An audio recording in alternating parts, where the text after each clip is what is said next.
Tunne on võimas. Kõrguse kartus on ka natukese, aga noh, kui tead, et köiega kinni, siis pole nagu midagi. Siis tuleb adrenaliin tuleb sisse, siis jõuad lõppu, siis on kohe hea tunne. Ma tõestan endale, et ma suudan ja see annab trenni ka.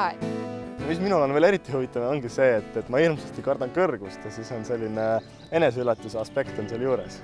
Väga palju tänapäeva noored telkimist kuuldes kirjutavad nina ja ütlevad, et mis asja nädalaks ajaks metsa hulluks olete läinud või.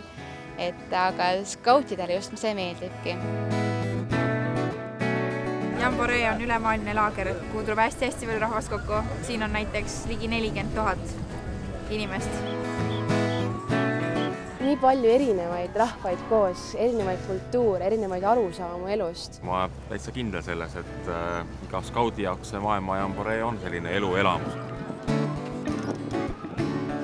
Skautidel on kogu aeg põnev. Ükskõik, kas see on talv või suvi.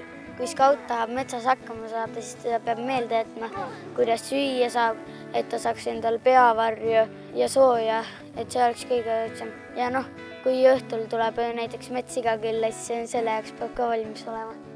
Skautlus pakub midagi, mis on nagu päris. No ilmselt, kui sa oled korra skaut, siis see jääb igavesti sinuga.